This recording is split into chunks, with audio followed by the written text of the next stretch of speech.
오늘 우리가 나눌 말씀은 마가복음 2장 말미에서 이어진 안식일 논쟁에 관한 사건입니다. 유대인들에게 있어서 이 안식일은 자신들의 삶과 신앙에 있어서 가장 기본이 되는 날이고 또 특별한 날입니다.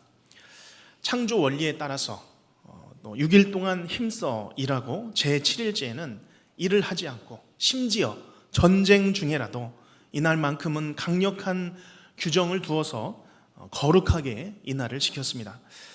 그 본래 목적은 쉼을 얻는 것입니다. 회복하는 날이죠. 왕이신 하나님을 찾는 날입니다.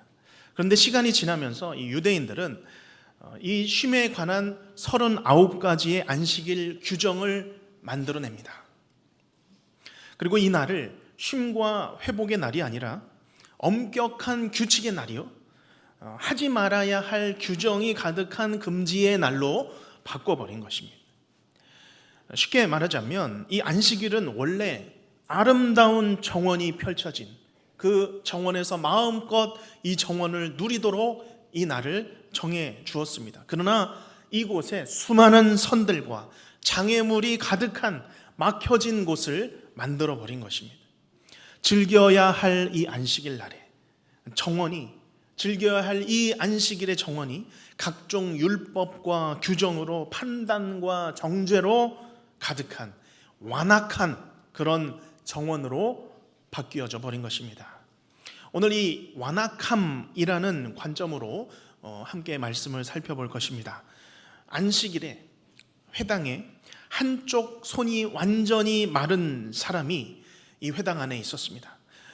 또한 완악한 마음을 가진 바리새인들도 이 회당 안에 있었습니다.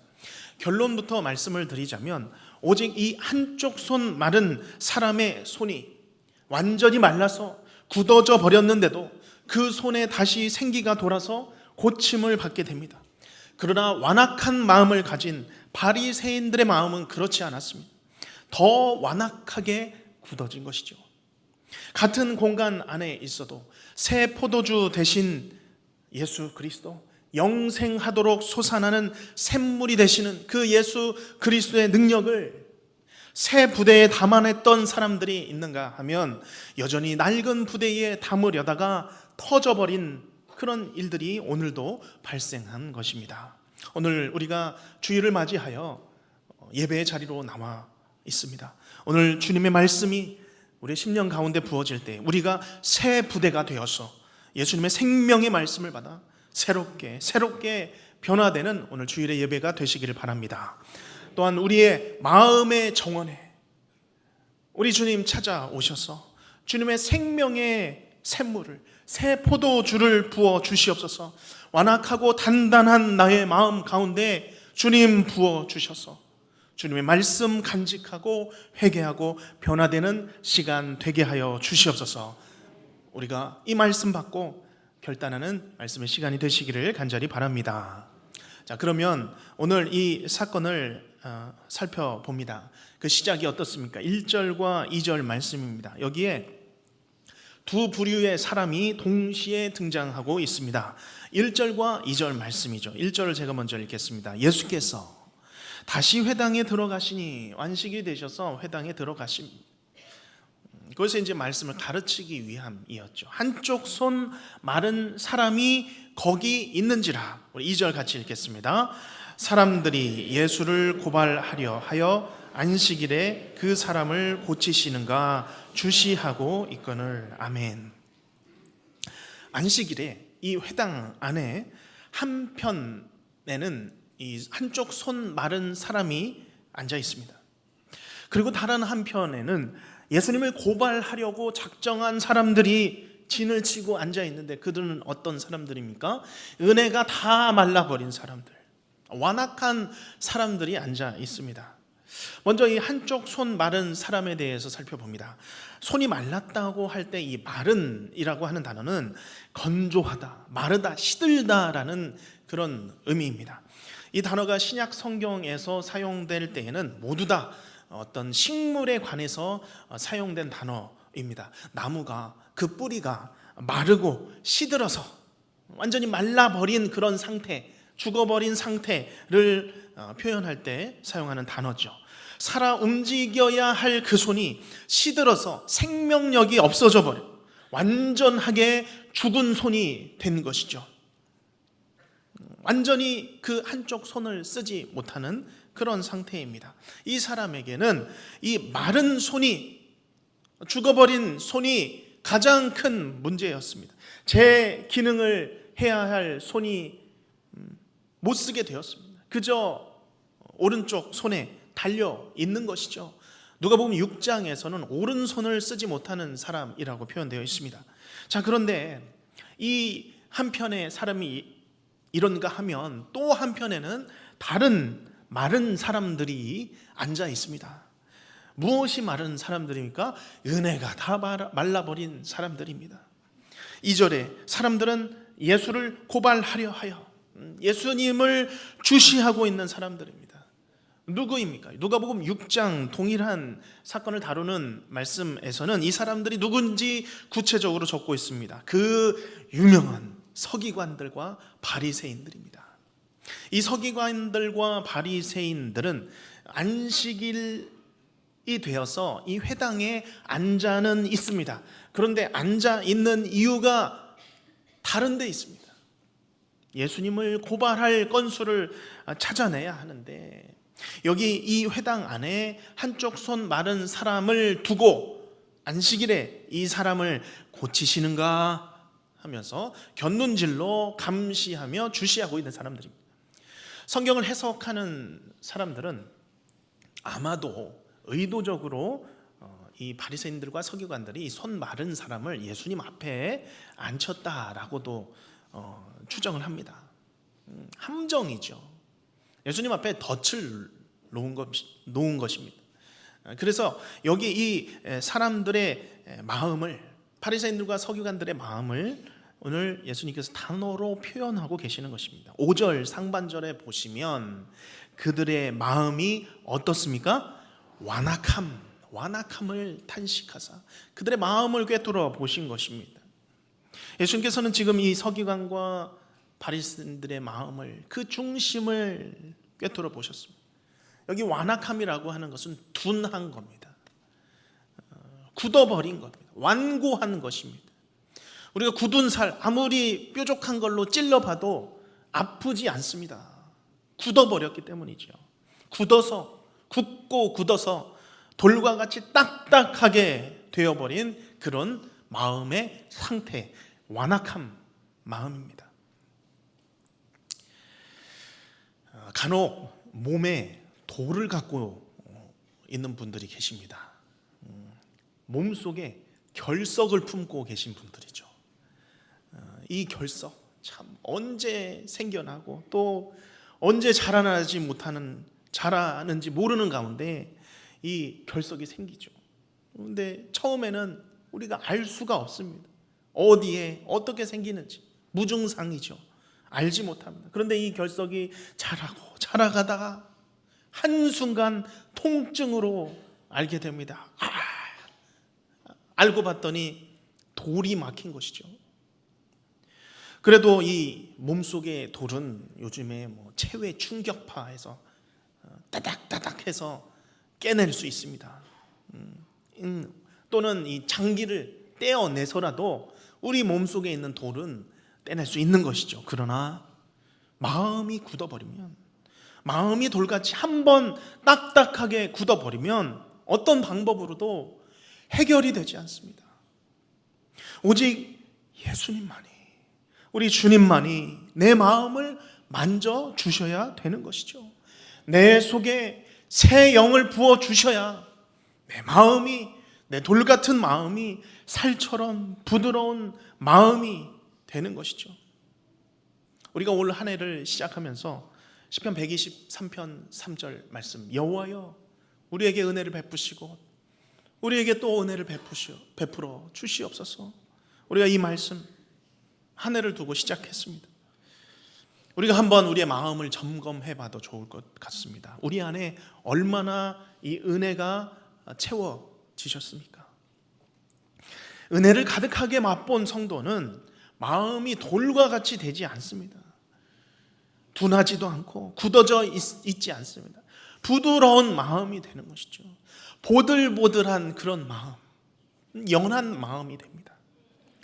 돌과 같은 마음, 어떻게 부드러운 마음 되겠습니까? 에스겔 11장 말씀이 가르쳐주고 있죠. 바벨론 포로 중에 있던 그 이스라엘 백성들, 그들의 딱딱했던 마음들, 하나님께서 그들을 다시 모으실 때 그들의 마음을 이렇게 해주시겠다 약속하십니다. 에스겔 11장 19절 말씀이죠. 우리 한번 같이 천천히 읽겠습니다. 내가 그들에게 한 마음을 주고 그 속에 새 영을 주며 그 몸에서 돌 같은 마음을 제거하고 살처럼 부드러운 마음을 주어. 아멘. 하나님께서 새 영을 부어주시는데 돌 같은 마음 제거하여서 살처럼 부드러운 마음을 주시겠다, 보들보들한 마음 주시겠다 약속하십니다. 돌 같은 마음이 제거가 되어야 하나님이 주시는 마음 가질 수 있는 것이죠. 그렇기 때문에 내 마음, 돌 같은 마음이 있다면 우리의 마음은 깨져야 합니다. 부서져야 합니다. 그것이 가장 복된 길인 줄로 믿습니다. 오늘도 우리는 기도합니다. 주님, 돌 같은 내 마음 주님 어루만져 주셔서 예수님의 그 생명의 말씀, 주님 그것으로 내 심령이 보들보들하게 하시고 새 포도주 되신 예수님의 그 영생의 샘물을 내게도 부어 주시옵소서. 이것이 이 기도가 우리의 기도가 되시기를 주님의 이름으로 축복합니다. 그러면 모두가 다 주시하고 있던 그런 상황 가운데서 예수님께서 이 손 마른 자에게 행하신 일은 무엇입니까? 3절 말씀이죠. 우리 같이 읽겠습니다. 시작. 예수께서 손 마른 사람에게 이르시되 한가운데에 일어서라 하시고. 아멘. 예수님께서는 이 손 마른 사람에게 말씀하셨습니다. 한가운데 일어서라. 우리가 이 표현이 일어서라는 하는 그런 단순한 동작을 유도하는 표현으로 생각할 수 있지만 생각해 보면 굉장히 감동적인 표현입니다. 한가운데 일어서라 라고 하는 이 표현은 너의 머물러 있는 상태를 깨고 박차고 일어나라 라는 표현입니다.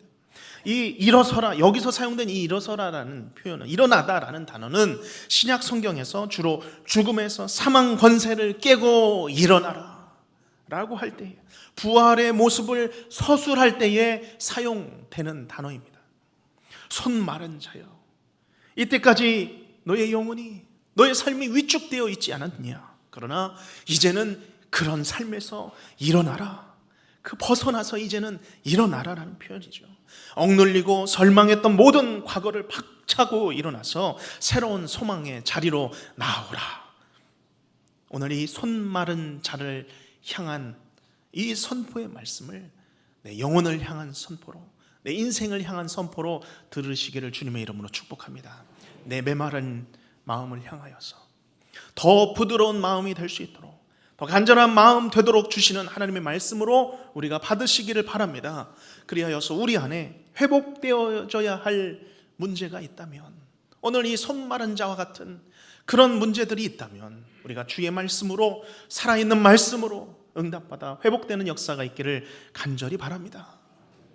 자, 그런데 오늘 이때에 예수님께서는 손 마른 사람을 세워두시고 그를 일으켜 세워주시고 갑자기 은혜가 다 마른 사람들, 다른 한편에 있던 사람들을 향하여서 먼저 질문하시는 겁니다. 4절 말씀이죠.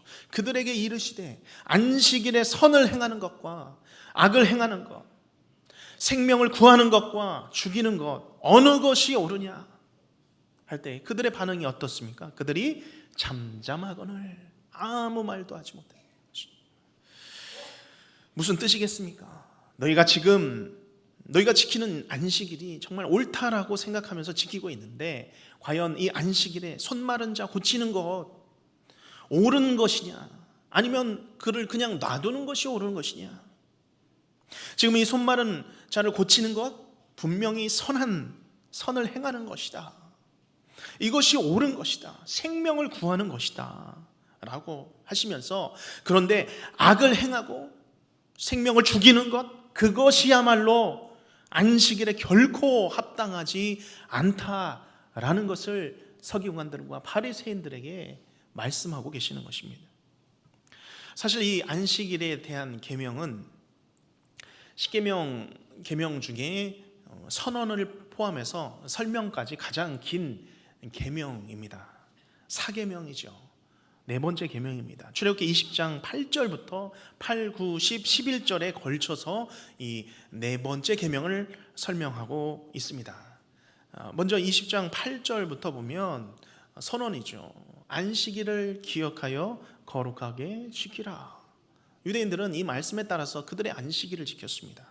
그리고 안식일에 관한 내용들이 8절과 9절과 10절을 넘어서 설명이 되고 있습니다. 그 다음에 11절 말씀만 읽어보면 이렇습니다. 이는 엿새 동안에 나 여호와가 하늘과 땅과 바다와 그 가운데 있는 모든 것들을 다 만들고 일곱째 날에 쉬었습니다. 그러므로 나 여호와가 안식일을 복되게 하여 그 날을 거룩하게 하였느니라.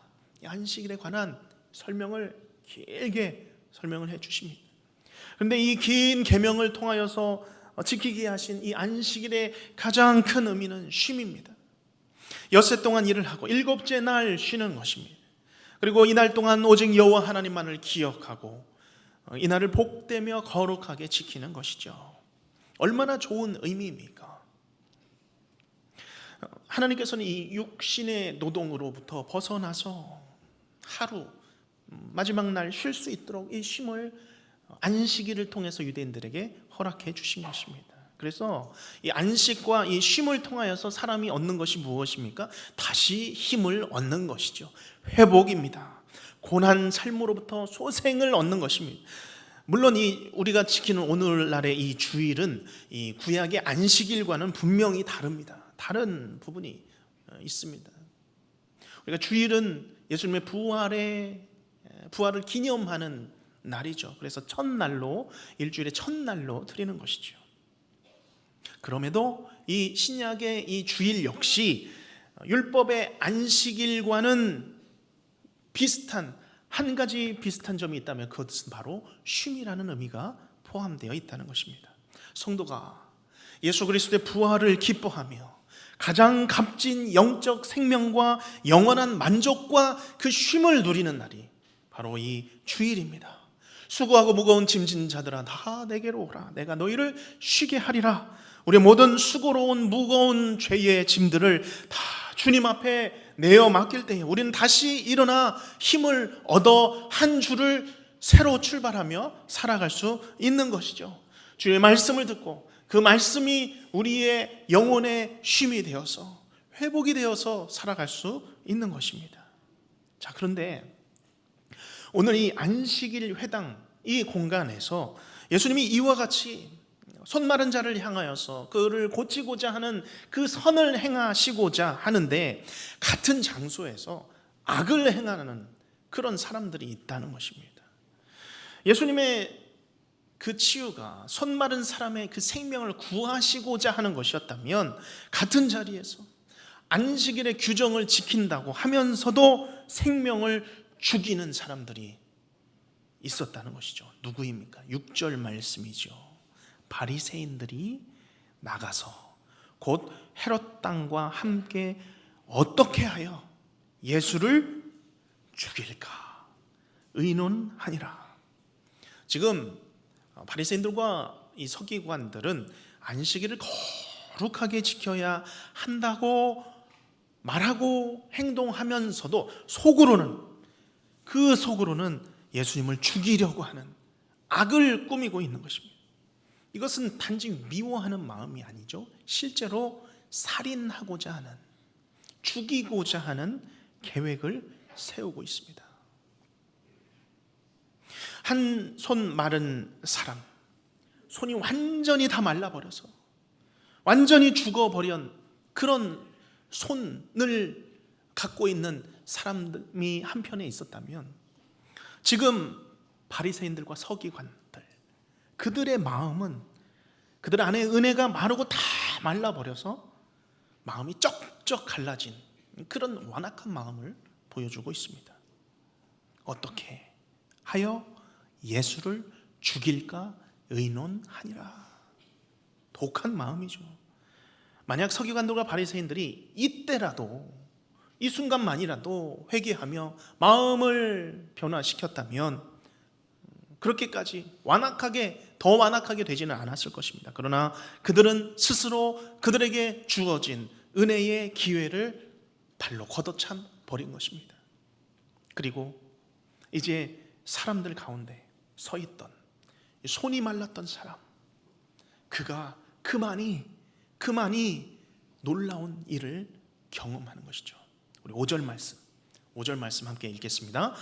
그들의 마음이 완악함을 탄식하사 노하심으로 그들을 둘러보시고 그 사람에게 이르시되 내 손을 내밀라 하시니 내밀매 그 손이 회복되었더라. 아멘. 그 손 마른 사람에게 이르시되 내 손을 내밀라 하시니 내밀매 그 손이 회복되었더라.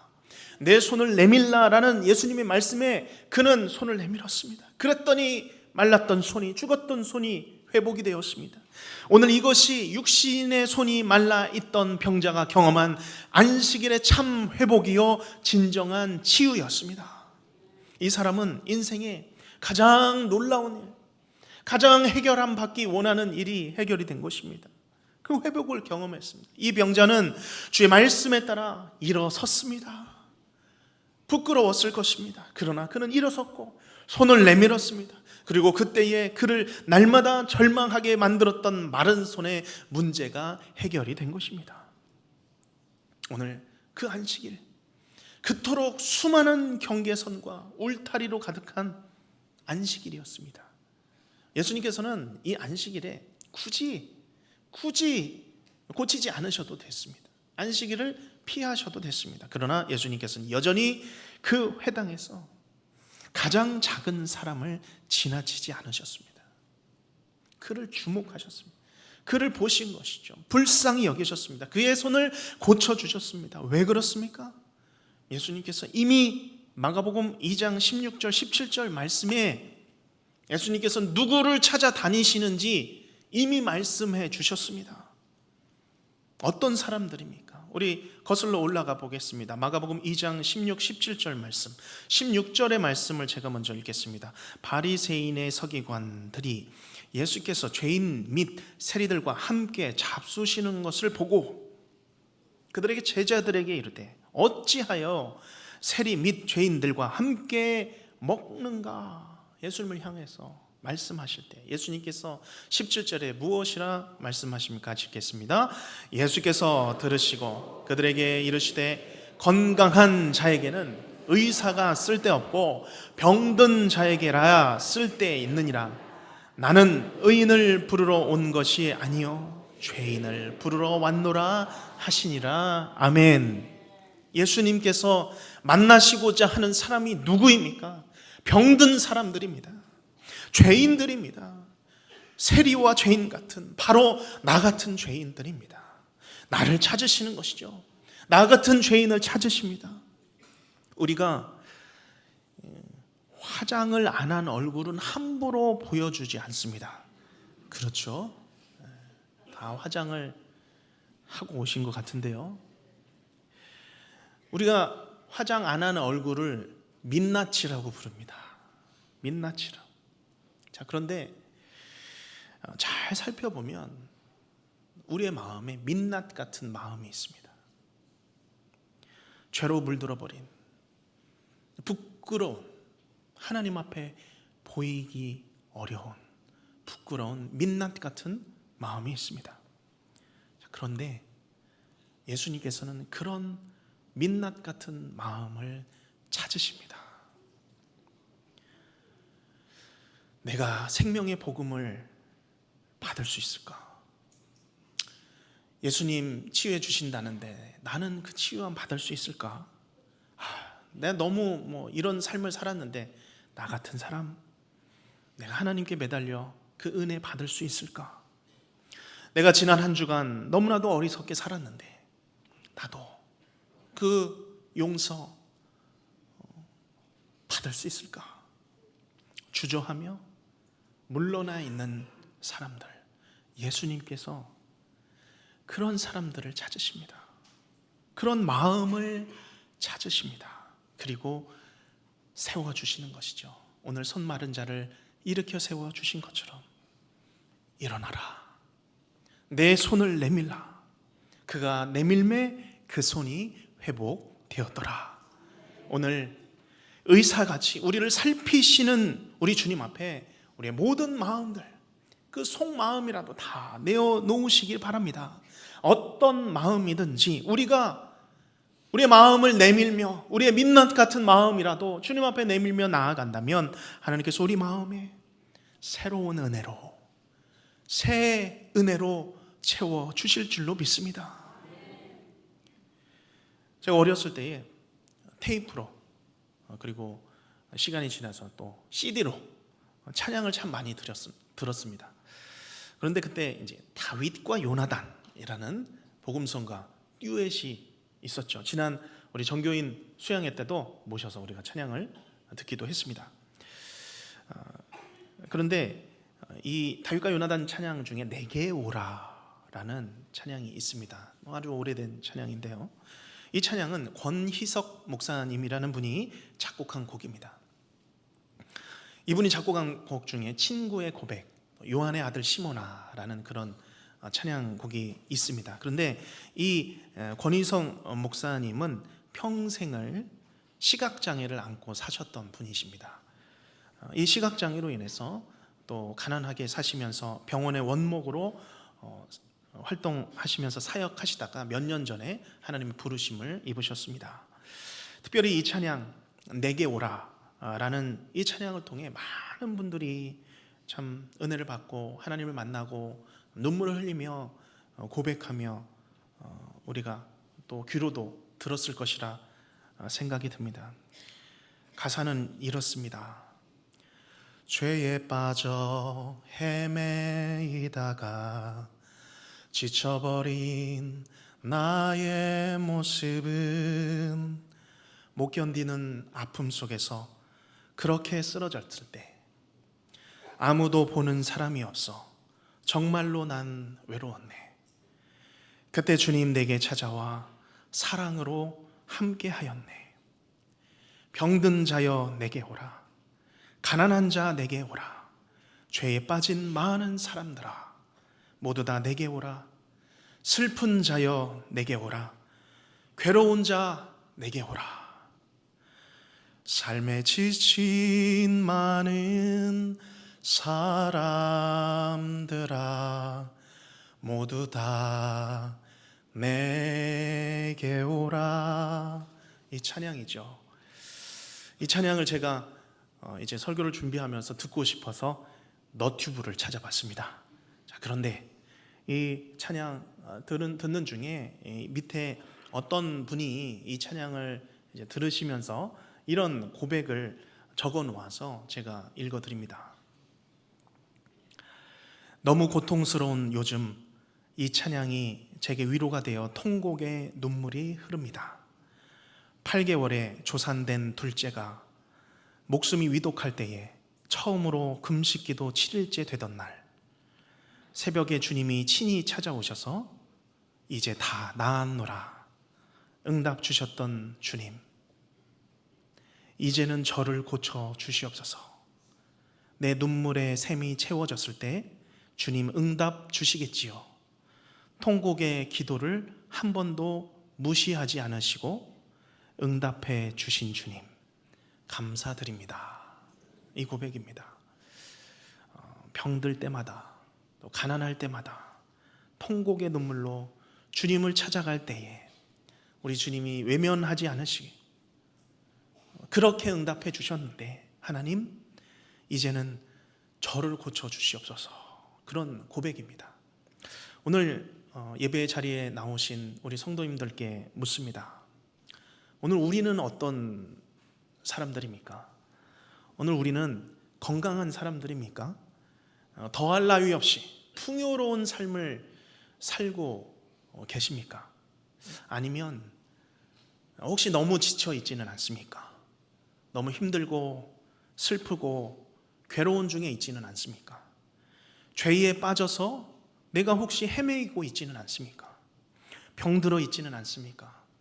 가난하여 있지는 않습니까? 오늘 예수님께서는 이런 우리 앞에 서 계시는 줄로 믿습니다. 예수님께서 가까이 다가오십니다. 그리고 말씀하십니다. 이제 내 자리에서 일어나라. 한가운데로 나오라. 이제 위축된 삶에서 이제는 벗어나서 이제는 일어나라. 억눌리고 절망했던 모든 과거를 박차고 일어나 새로운 소망의 자리로 나오라.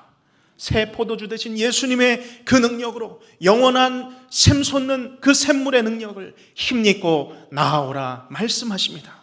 오늘 주일이 하나님을 예배하고 찬양하는 가운데 우리의 민낯 같은 이 완악한 마음을 하나님 앞에 모두 다 여시는 주일이 되시기를 바랍니다.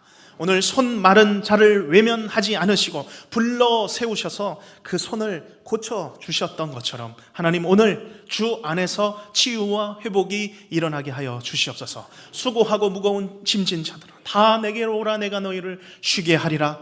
이 선포가 내 마음 가운데 선포될 때, 내 인생 가운데 선포될 때 우리 모든 마음들을 다 주님 앞에 내밀어서 주의 새 포도주로 체험을 받는 기쁨의 주일이 되시기를 주님의 이름으로 축원합니다.